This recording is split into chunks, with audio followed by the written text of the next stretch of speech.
ஹரி ஓம் சுவாமி சரணமையப்பா வெற்றிவேல் முருகனுக்கு அரோகரா. வணக்க நண்பர்களே.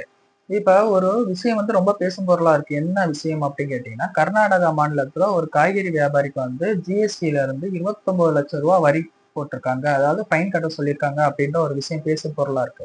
இவர் என்ன தப்பு பண்ணாரு, எதனால இந்த வரி உங்களுக்கு போட்டாங்க அப்படின்றத இன்னைக்கு விரிவா பார்க்க போறோம். அதுக்கு முன்னாடி நம்ம பேஜை சப்ஸ்கிரைப் பண்ணாலும் சப்ஸ்கிரைப் பண்ணிட்டு இந்த வீடியோ பிடிச்சிருந்தா ஒரு சின்ன லைக் மட்டும் கொடுத்துருங்களேன். கொடுத்தவங்க மக்களே உங்க ஃப்ரெண்ட்ஸுக்கு நீங்க ஷேர் பண்ணிருங்க. சரிங்களா? விஷயத்துக்குள்ள போலாம். என்ன அப்படின்னு கேட்டீங்கன்னா, அந்த காய்கறி வியாபாரி டிஜிட்டல் முறையில, அதாவது பண வர்த்தனை எதுல பண்ணியிருக்காரு அப்படின்னு கேட்டீங்கன்னா, கூகுள் பே, போன்பே, பேடிஎம் இந்த மாதிரி ஏதோ ஒரு ஆப் மூலியமா பண்ணியிருக்காருன்னு வச்சுக்கோங்களேன். ஒரு டிஜிட்டல் பரிவர்த்தனை மூலம் பண்ணியிருக்காரு.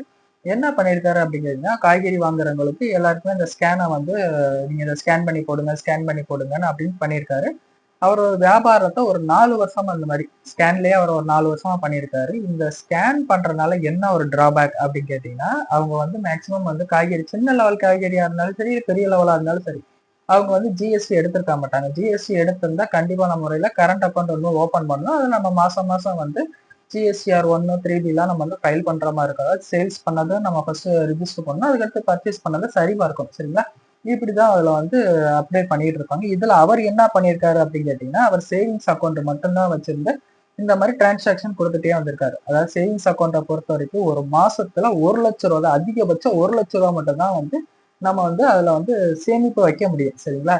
இந்த மாசம் ஒரு 1 லட்சம் ரூபாய்க்கு நம்ம டிரான்சாக்சன் காட்டிட்டோம்னா அடுத்த மாசம் டிரான்சாக்சனை விட, ஆமா டிரான்சாக்சன் தான் சொல்றதா கரெக்டான வார்த்தை. டிரான்சாக்சன் 1 லட்சம் ரூபாய்க்குள்ள பண்ற மாதிரி வச்சிருக்கணும். அதே மாதிரி அடுத்த மாசத்துல 1 லட்சம் ரூபாய், 1,01,00,000 அப்படி அதிகபட்சம் ஆனாலும் அதுக்கு என்ன ஏதுன்னு பேங்க் தரப்புலையும் ஸ்டேட்மெண்ட் கேட்பாங்க. அதாவது என்ன பண்றீங்க அப்படிங்கிறது பேங்க் தரப்புலையும் கேட்பாங்க. அதே மாதிரி இன்கம் டேக்ஸ் சைட்லயும் சரி இந்த நியூஸ் ஸ்ப்ரெட் ஆகத்தான் செய்யும். அவர் நார்மலா எவ்வளவு பண்ணியிருக்காரு அப்படின்னு கேட்டீங்கன்னா, ஒரு மாசத்துக்கு 3,50,000 சரிங்களா?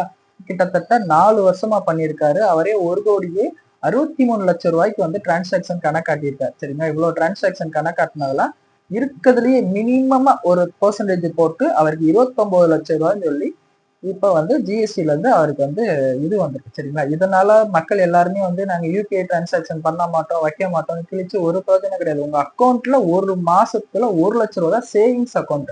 நீங்க இல்ல நான் பண வர்த்தனை அதிகமா காட்டணும் அப்படின்னா தாராளமா நீங்க ஜிஎஸ்டி எடுத்துக்கலாம். ஜிஎஸ்டில 2 வகையான ஜிஎஸ்டி இருக்கு. அது எது உங்க ஆடிட்டர்ட்ட சூட்டபிள் ஆகுதோ அவர்கிட்ட கேட்டு கன்சல்ட் பண்ணி நீங்க தாராளமா அதை எடுத்து பண்ணுங்க.